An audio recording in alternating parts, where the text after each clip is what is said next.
Hey, today we're sitting here with Amanda Wagner of Au Pair in America, and Amanda is going to talk to us about the ever increasing demand for childcare and how her service can help meet that need.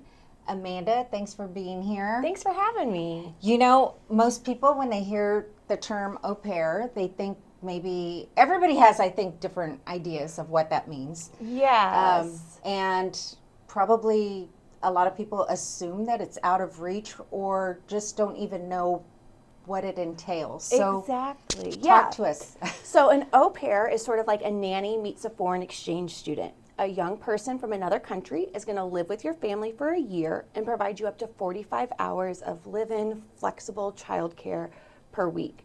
But the best part is it is actually affordable.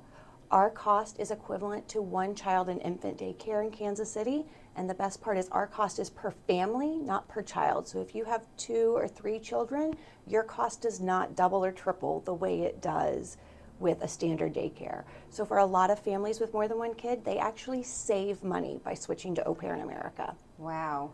So, what are some of tell us the pros and cons of Yeah, having an au pair? so the great thing about the au pair, like I mentioned, is the flexibility. You have that live-in childcare. So the snow days we've been experiencing as of late, you're not missing work. Someone is living in the house. Obviously, they're able to be there and to help you.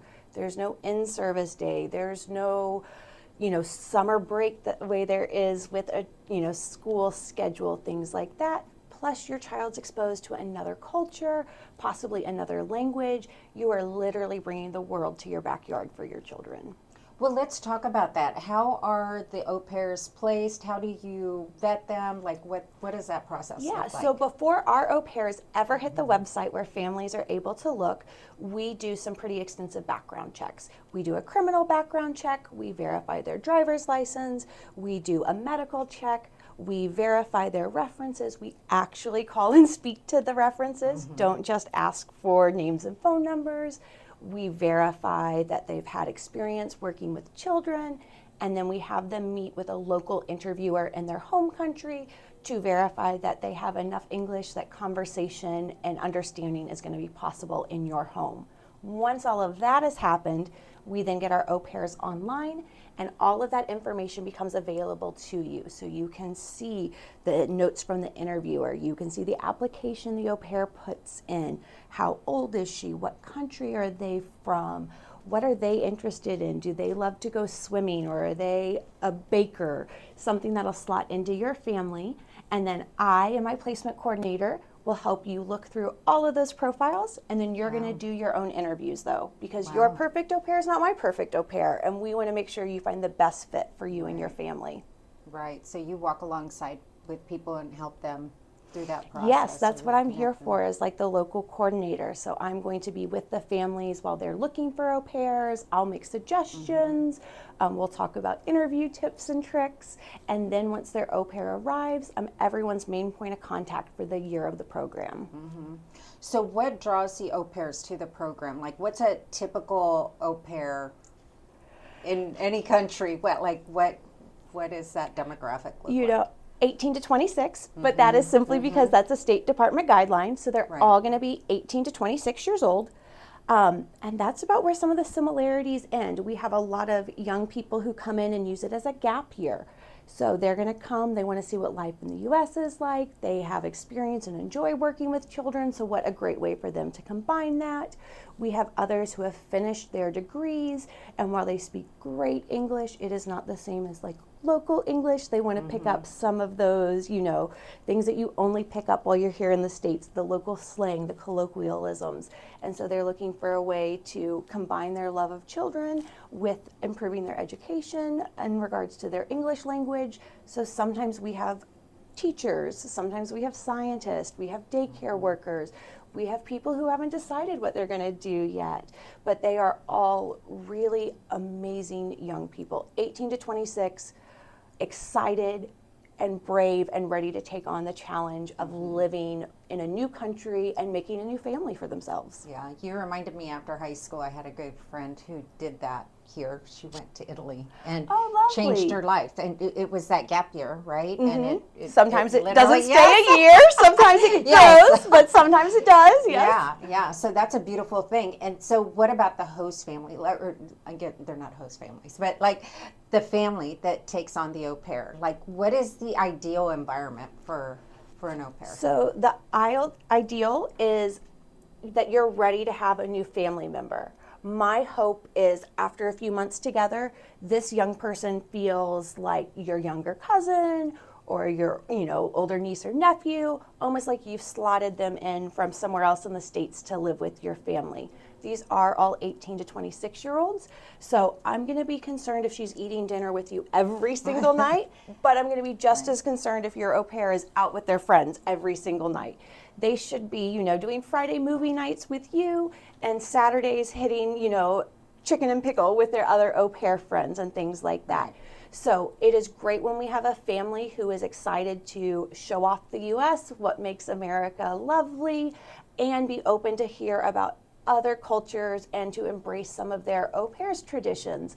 So I have au pairs from Germany who introduce St. Nicholas Night to local families, where Santa comes early and visits and leaves, he fills your shoes with chocolates and little toys.